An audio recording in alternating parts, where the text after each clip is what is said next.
Hey, in this video, I am going to share my light protocol for people who are experiencing anxiety. So that can be generalized anxiety, kind of a low level, moderate, mild anxiety, or even extreme anxiety. And hopefully, this will be part of a missing piece for the whole puzzle for you for anxiety. So if you are new, welcome. If you're returning, welcome back. I am Dr. Kelli Ritter, and I love to share about nutrition and quantum health. And this is light is a really important piece of it. So if you like these videos, please like and share them with anybody that it may help. And if you haven't already done so, please hit the subscribe button. It is very helpful. Thank you for being here and happy healing. I want to share the light protocol that I have been using with clients that struggle with anxiety. So I might use this light protocol is very similar to what we might do with somebody who has sleep energy. Like if their energy is really low, they feel tired all the time, really just feeling overwhelmed, exhausted, and really a lot of fatigue. So sometimes that comes with anxious feelings too. So being anxious all the time, sometimes more depressed or on the anxiety, depression roller coaster. So if you are fatigued for whatever reason, this will probably help you a lot. So this is not medical advice. This is a light protocol that that I do use with my clients. Sorry about that. With my clients that come for mental health nutrition and quantum health strategies. So my background is in clinical mental health counseling. I believe it is very helpful to have a good therapist, because if you have, whether it's anxiety or mood issues or depression or whatever is going on, it's really helpful to have that piece, that support, and someone to companion you as you're working on your healing journey. So this certainly wouldn't be to replace that. A light protocol doesn't replace that. And I've also found that when we have emotions that we shove down or traumatic experiences, and it doesn't have to be, something that you think of as extremely traumatic. It can just be the smaller trauma that we have in our lives just can get built up. And if we haven't fully processed that, or we didn't have the support at the time that it happened, it can create an experience in our immune system and our nervous system where we just have a really hard time. And so that piece can be very helpful too, is figuring that out, doing some body work, some trauma specific therapy, very, very helpful. There's also a lot we can do with nutrition. So most people do not realize how much their mood relates to their food. So mood follows food too. So just to pay attention to how you feel after a meal, or 15, 20 minutes after a meal, an hour after a meal, later in the day. Do you have the energy that you want in your life? Or are you feeling really exhausted and all of that? So we can do a lot with all of those things. The piece that tends to be missing is that people do all that. They get their food right, they're exercising, and they still are just like, oh, I feel like I'm on rinse and repeat, where I'm just, or they have a lot of lingering anxiety and it's very upsetting to them. So with those clients, all my clients, I'm always talking about light, because it's the missing piece often in our health journey. So the light protocol that I use, I have my clients don't change the food, like still go to therapy or do whatever you're going to do to help support yourself, exercise, all of that. And don't change any of those things. Just focus on changing the light. And we usually will do that anywhere from 2 weeks to 6 weeks, whatever they're willing to do to give it a really 6 weeks would be amazing. Like the protocol that I like to use is 6 weeks, because in 6 weeks, it changes your sleep and your energy and your mood enough that people are like, okay, I'm sold. So, so seeing the sunrise is really important to the protocol. Now, a lot of my clients have a lot of trouble sleeping, and so we have to work they have to work their way to getting up for sunrise. depending on what time of year it is, it may not be that early. Some people are like, oh, sunrise. And then you tell them it's at 7:20 or 7:30 a.m. And they're like, oh, I'm already up. Like, yeah, you're already up. So it's okay. But sometimes it is in different times of year. Obviously, it's going to be at different times. So figuring out when is sunrise in your area and popping outside. So the longer you can be out for sunrise, definitely the better. But you want to be out in that light. You do not have to have a great view. You just want the light frequencies. So that light, it doesn't have to be a sunny day. It can be cloudy or rainy or snowy or whatever it is. You just want to be outside to get some of that light.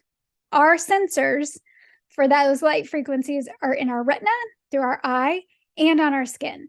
So the more skin and bare eye, we say naked eyes to the skies.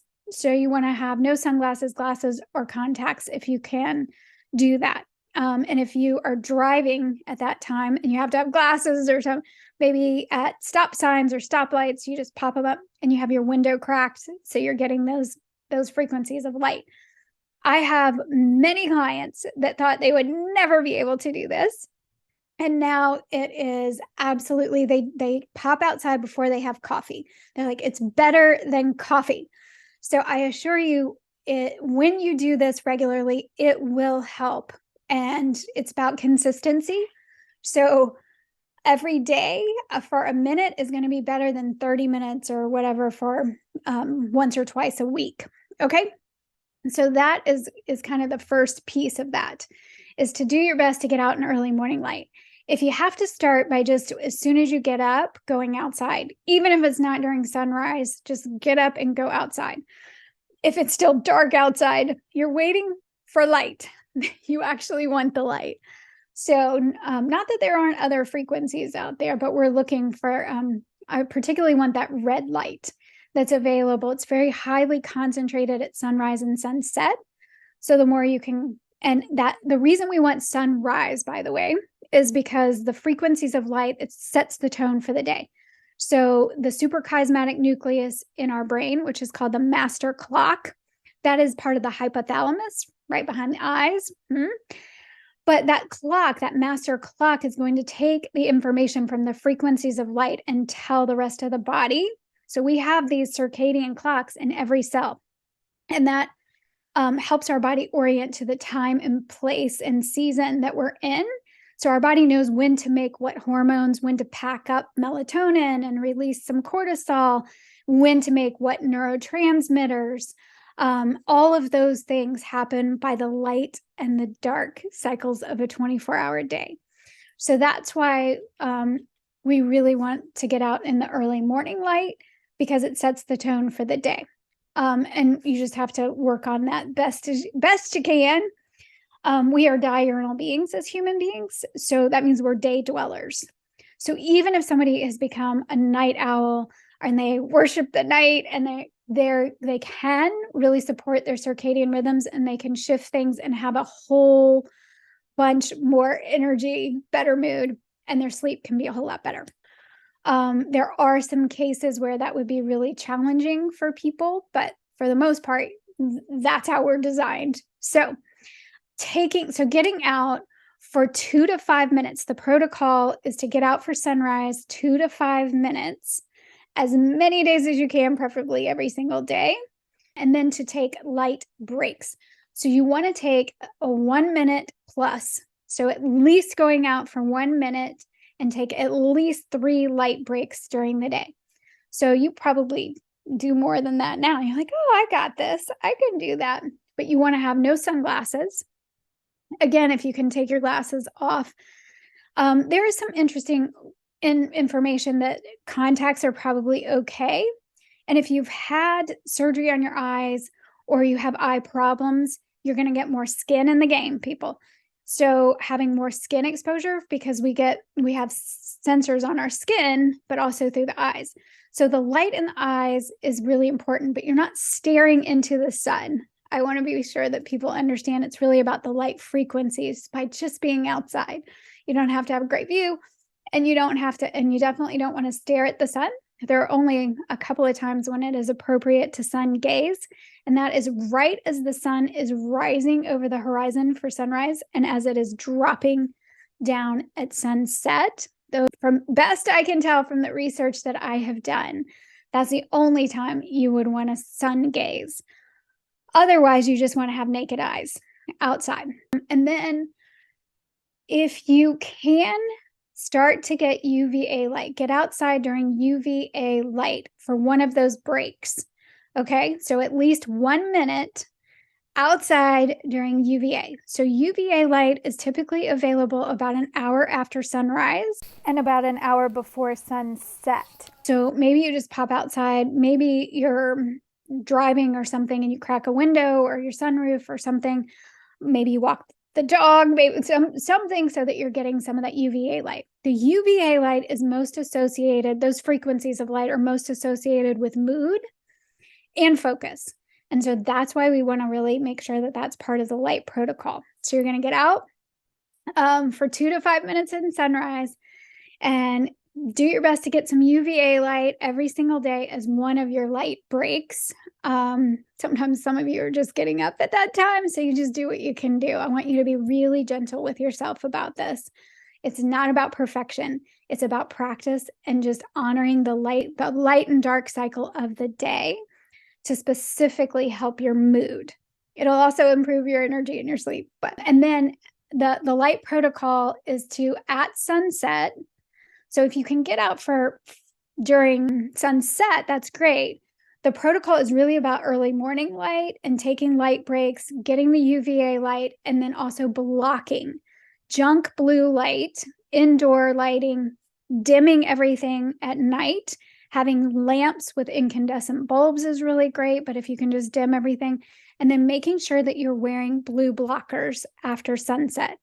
So especially if you're going to be watching TV or anything like that, doing your best to get off your devices, but that's like cherries on the top, right? So the best blue blocker color to have in the evenings is to have orange. So after sunset, so yellow is for the day, and then orange is for after sunset, and then red before bed helps release the melatonin. You actually make melatonin early in the day. That early morning light is going to also help pack up the melatonin for recycling, release the cortisol, but also that UVA light is when we signal for the making of serotonin. And serotonin is the precursor of melatonin. So you start to see like, oh, all these neurotransmitters, all of this matters. My light environment matters. Yeah, for your mood, for sure. So you can get some blue blockers. I really like Midwest Red Light Therapy. They are a great company. That's where I originally got all of my blue blockers. But then I had yellow for day, and then I have this orange for night. After sunset, and then I have a pair of red that are brought by my bed. And I get off of my devices, and I'm telling you, it's hard to do. I have to pry myself off the devices, but I I read regular books now, like books with my blue blockers on.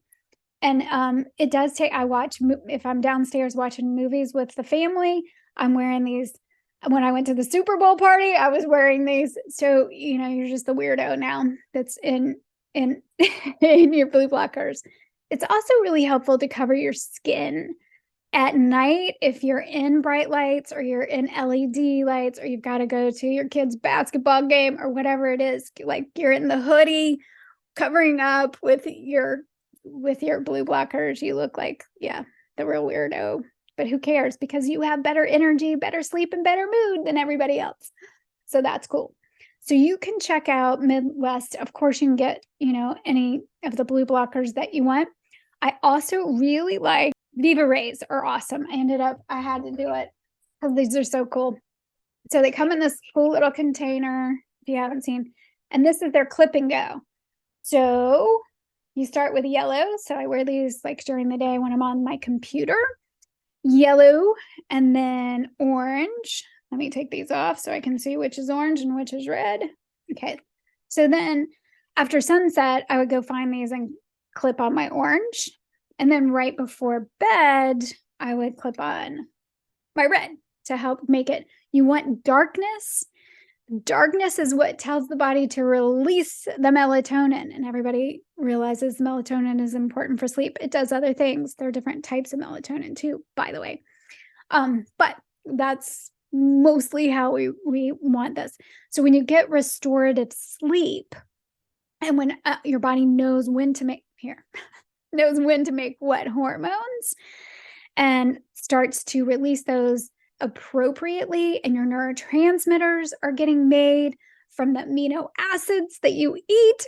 Yeah, so you've got amino acids ready in your diet, and then your body can make all of the neurotransmitters and release those at appropriate times. You're going to feel a whole lot better.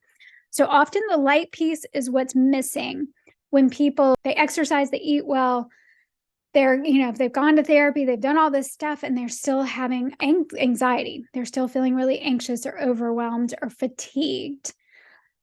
It's the light. So again, the light protocol is 2 to 5 minutes minimum.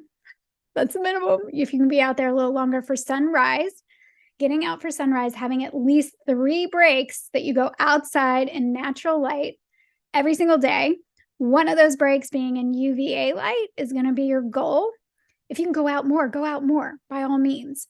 And then blocking the blue light, the junk blue light after sunset, right? That's the protocol. So let me know if you try this out, if you figure out like, the light is really important and it's helpful, or if you have other comments or suggestions or any of that, please leave us a comment. Thanks so much for being here.